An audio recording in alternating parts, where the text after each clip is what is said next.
Buletin Didik 9 April bersama saya Syafri Izan Wahab. Assalamualaikum dan salam sejahtera. Pada 6 hingga 8 April lalu, penilaian akhir khas Sijil Kemahiran Malaysia kohort 2019-2020 telah diadakan di semua sekolah menengah yang mempunyai program vokasional menengah atas PVMA di seluruh negara termasuk Sabah Sarawak. Penilaian akhir selama 3 hari itu merangkumi semakan portfolio pelajar serta temuduga calon secara dalam talian mengikut prosedur operasi standard SOP yang telah ditetapkan oleh Majlis Keselamatan Negara. 15 program melalui penilaian akhir SKM untuk kohort 2019-2020 ini meliputi program antaranya pembuatan makanan, perkhidmatan estetik, penyaman udara, penyelenggaraan motosikal dan aquakultur. Komponen penilaian khas ini merangkumi semakan portfolio dan temuduga calon secara dalam talian untuk memenuhi persijilan kemahiran Malaysia. 18 pelatih dari SMK Taman Desa Jaya, Johor Bahru antara yang turut melalui penilaian akhir untuk program peralatan penyaman udara HVAC satu fasa. Menurut Pengetua Sekolah Berkenaan, Mahani Abdul Majid, beliau bersyukur pelajar yang melalui penilaian akhir ini berjaya menamatkannya dengan baik, terutama ketika berdepan cabaran pandemik COVID-19 yang sedikit sebanyak menjejaskan sesi pembelajaran mereka. Semuanya berjalan lancar dan terima kasih diucapkan kepada guru-guru yang banyak membimbing anak-anak ini dan seterusnya diharapkan mereka dapat mencapai keputusan yang cemerlang dan dapat melanjutkan pelajaran mereka ke peringkat yang lebih tinggi. Bagi dua pelajar HVAC satu fasa SMK Taman Desa Jaya ini, mereka lega semua ilmu pengetahuan yang diperolehi semasa 2 tahun di sekolah akhirnya dinilai sebaiknya.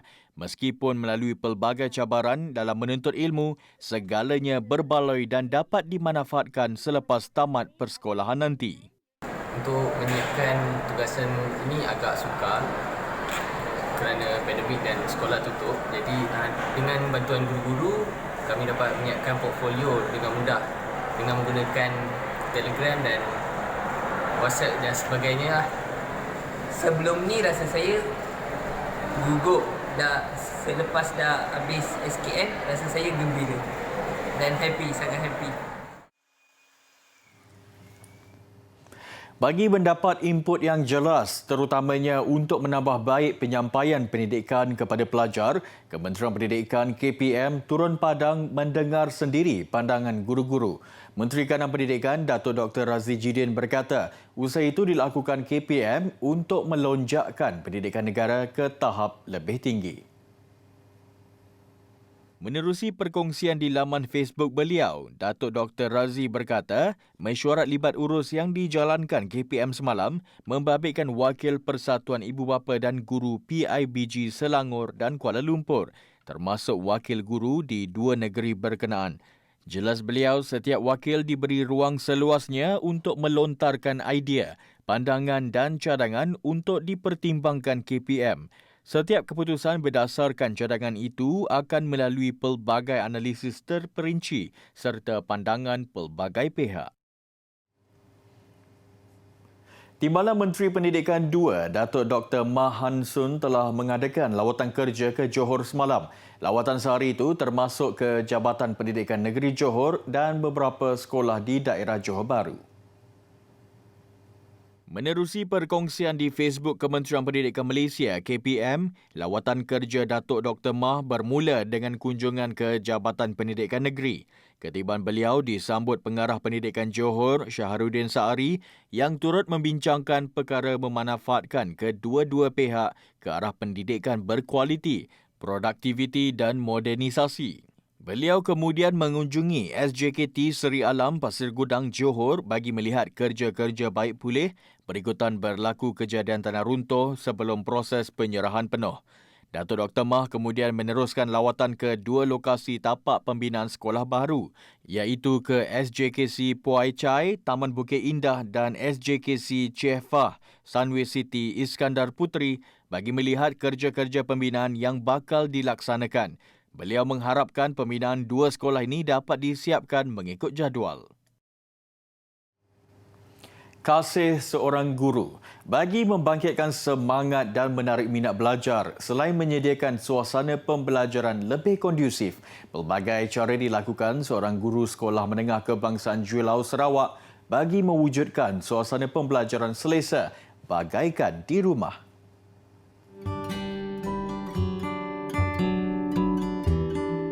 Meskipun bangunan sekolah SMK Juelau ini sudah berusia 50 tahun, ia tidak menghalang Hamzah Muhammad Azizan menghias kelas dengan imej lebih ceria dan berwarna-warni. Beliau juga tidak lokek mengeluarkan perbelanjaan sendiri bagi menjayakan projek transformasi keceriaan ini. Biasanya proses untuk menceriakan kelas ini dilakukan sebelum sesi persekolahan dan kebanyakannya dibantu oleh pelajar-pelajar saya. Saya beranggapan bahawa kelas ini merupakan rumah kedua pelajar, di mana rumah kita perlulah sentiasa ceria dan cantik. Kalau ceria dan cantik, pelajar pun akan rasa selesa dan seronok untuk belajar. Tambah Cikgu Hamzah, transformasi ini dilakukan sejak mula bertugas di sekolah tersebut pada 2014, di mana ketika itu beliau dilantik menjadi guru kelas. Matlamatnya untuk memberi suasana tenang dan positif untuk pelajar menikmati sesi pembelajaran lebih selesa. Kalau pelajar saya memang sukalah sebab kelas diorang ceria dan bersih. Saya nyatakan bersih itu paling utama sebab kalau ceria sahaja dan cantik tapi tidak bersih pun tidak ada gunanya. Dan ibu bapa alhamdulillah mereka memberikan respon yang positif kerana duit yang disumbangkan itu berbaloi lah. Jelas Cikgu Hamzah, suasana kelasnya yang ceria dan menarik membantu proses kemenjadian murid yang akhirnya melahirkan generasi berdaya saing. Beliau turut berharap usaha yang dilakukan ini boleh dijadikan contoh dalam mewujudkan suasana pembelajaran yang lebih menyeronokkan untuk murid-murid.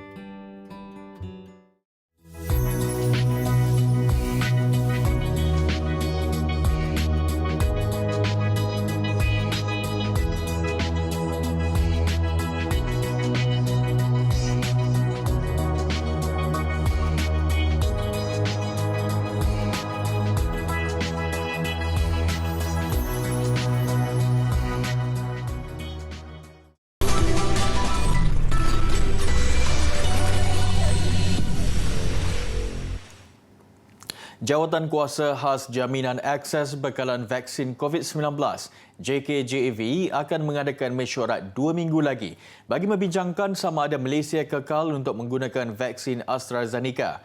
Menteri Penyelaras Program Imunisasi COVID-19 Kebangsaan Khairi Jamaluddin berkata, panel pakar Kementerian Kesihatan KKM akan membentangkan maklumat terbaru vaksin terbabit berdasarkan data dikemukakan Agensi Ubat-Ubatan Eropah EMA.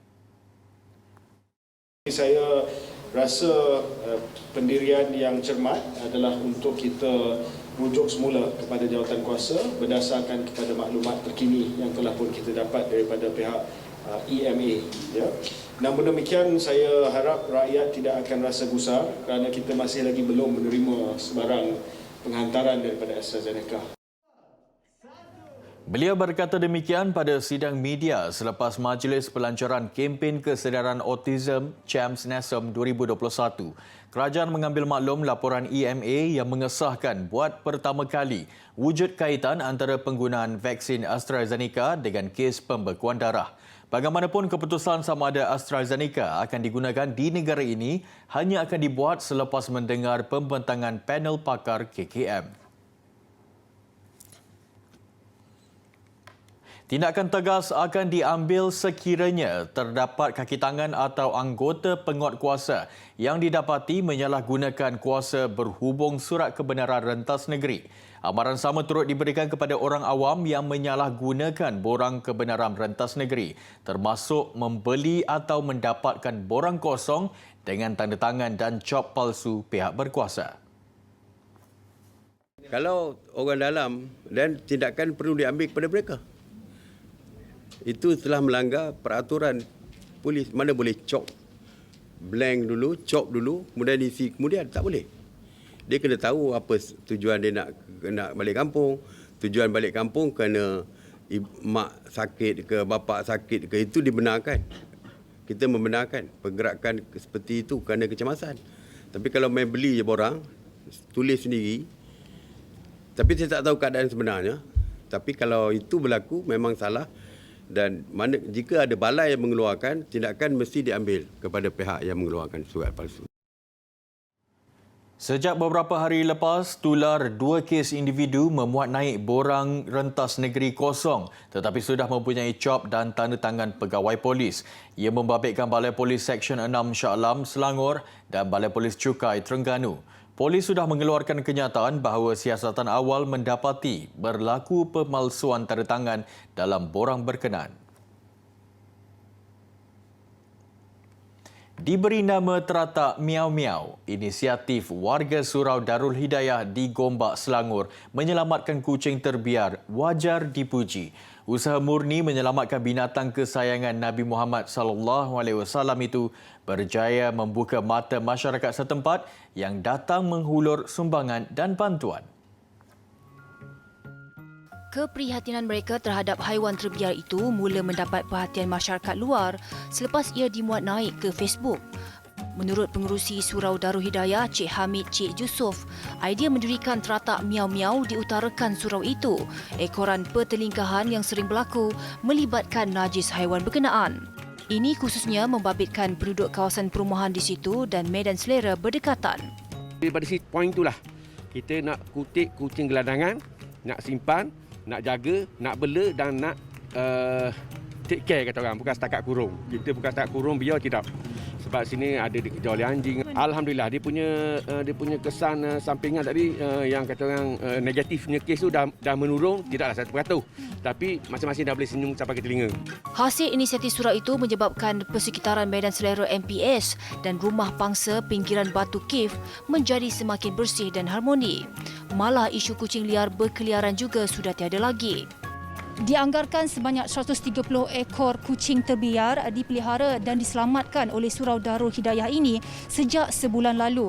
Dan projek ini sebenarnya pada asalnya ditaja sepenuhnya oleh surau ini dan berkat kemuliaan hati warganya sehingga kini difahamkan kata mereka dana yang diterima untuk pemakanan bulu-bulus ini tidak putus-putus sehingga kini.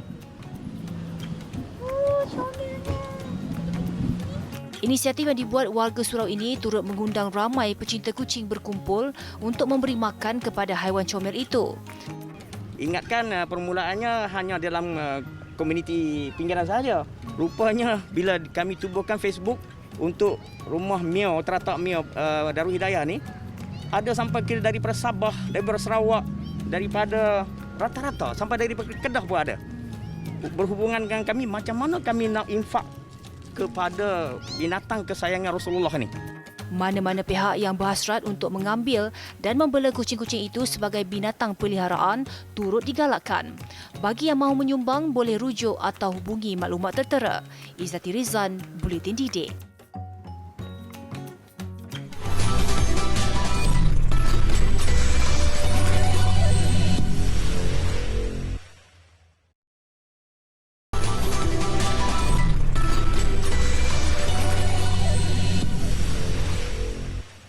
Sejak beberapa tahun lalu, kedatangan bulan Ramadan di Afghanistan sering dicemari insiden keganasan didalangi kumpulan Taliban. Menjelang Ramadan tahun ini, penduduk berharap ia membawa sinar keamanan dan kemakmuran selain mampu meraih pendapatan yang lebih baik. Seperti tahun-tahun yang lalu, Bazar Ramadan sering menjadi tumpuan penduduk. Pelbagai makanan disediakan termasuk kurma dan kuih. Bagi peniaga, mereka berharap dapat mengaut rezeki yang lebih dengan kedatangan Ramadan tahun ini. Namun apa yang paling penting buat mereka adalah keamanan dan kemakmuran daripada segala bentuk keganasan. امید یک صلح هستیم. صلح سرتاسری در کشور برای مردم کار، بار، سهولت ایجاد شود. ماه رمضان پیش رو داریم، کار شود برای مردم خوبه. Harapan sama turut disuarakan ulama tempatan Hamidullah Han. Dengan rundingan damai yang bakal diadakan antara kerajaan Afghanistan dan kumpulan Taliban pada 16 April nanti, ia diharap membawa hasil positif dan memberangsangkan buat rakyat Afghanistan. ما مردم افغانستان امیدوار هستیم که قدوم رمضان رحمت شود، فضل شود که مردم جناحهای مخالف کوشش بکنند که در رمضان خصوصا در همه اوقات وزارت خود در رمضان یک مقدماتی آماده بسازند برای صلح دائمی همیشه.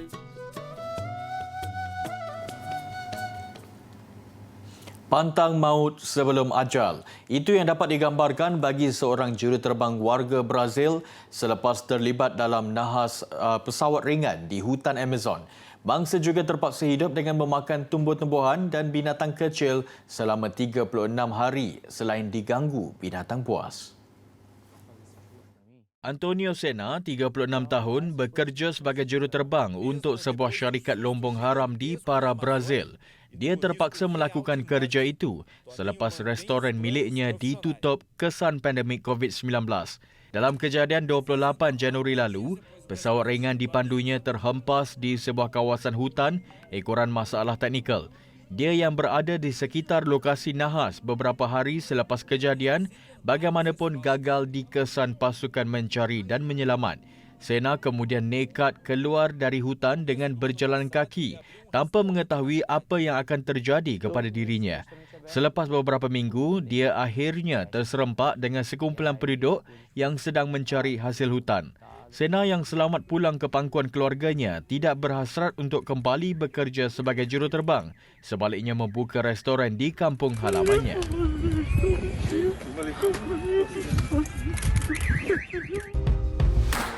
Bagi para pelajar yang ingin melanjutkan pengajian mereka ke dalam bidang bisnes ataupun bidang pengajian perniagaan, amat penting untuk mereka tahu pasal kos pengajian, pasal statistik peluang kerjaya, dan juga yang amat penting adalah pentaulihan ataupun accreditation.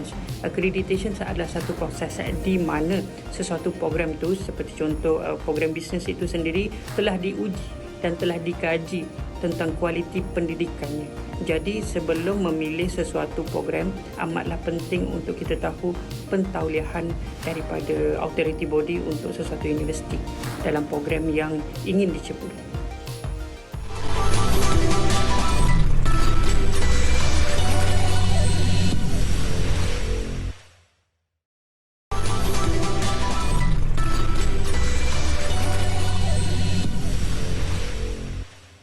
Grand Prix Olahraga Terbuka Malaysia yang membuka tirainya esok akan mempertandingkan 20 acara. Kejohanan ini adalah medan terbaik buat atlet negara dalam mencari mata untuk layak ke Sukan Si Hanoi, Vietnam, November nanti. Tanpa banyak kejohanan kompetitif yang terpaksa dihadkan kerana pandemik, sudah pasti kejohanan ini dinanti atlet olahraga kebangsaan bagi menilai prestasi semasa mereka. Cuma saingan kali ini hanya membabitkan atlet-atlet negara berikutan proses ketat untuk atlet luar menyertai kejohanan di Malaysia ketika ini. Ia juga menjadi medan pemanas badan buat atlet yang mencari tiket merit ke Sukan Olimpik Tokyo kerana beberapa kejohanan lagi akan menyusul. Kita ada dapat jawapan daripada Singapura, dia tersesuai hadir, dan juga daripada Thailand dia pun tersesuai hadir ke GP pada masa ini. Mungkin bulan 6 dia akan ambil bahagian.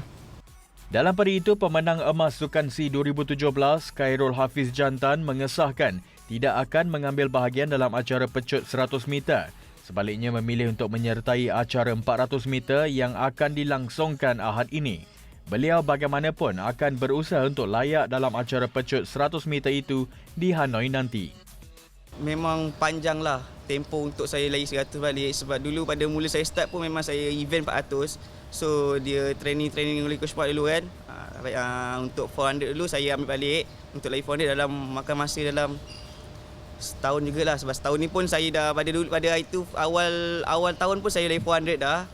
Sampai sekarang lah saya nak try lagi saya punya 400 tu. Kalau anda kata saya dapat cecah saya punya target 48 tu, insya-Allah saya akan balik untuk 100 balik. Sementara itu, atlet paling berpotensi mendapat tiket wildcard ke Olimpik Tokyo, Lee Hap Wei, tidak meletak sasaran tinggi pada kejohanan minggu ini.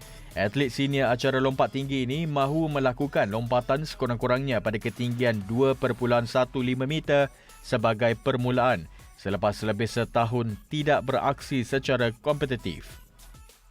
Height tu mungkin tak tinggi sangat, mungkin 2.10, 2.15.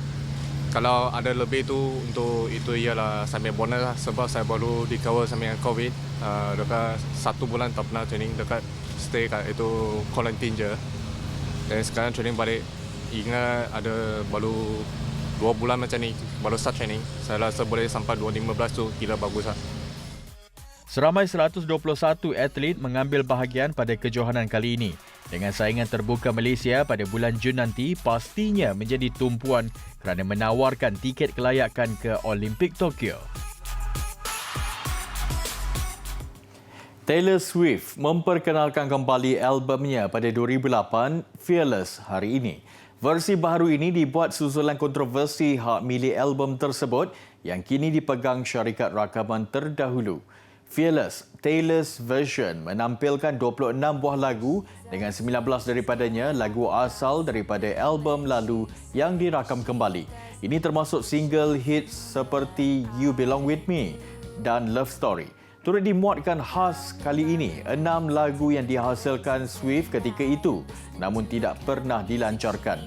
Ramai penganalisis industri memuji kecekapan serta ketepatan Swift bersama pasukannya menghasilkan kembali setiap lagu lama.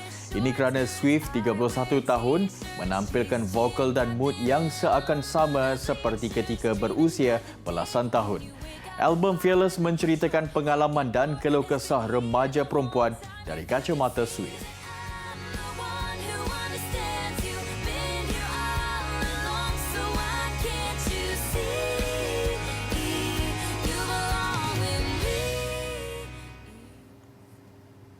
Paparan hasil seni ciptaan artis terkemuka Yayoi Kusama mengakhiri buletin didik.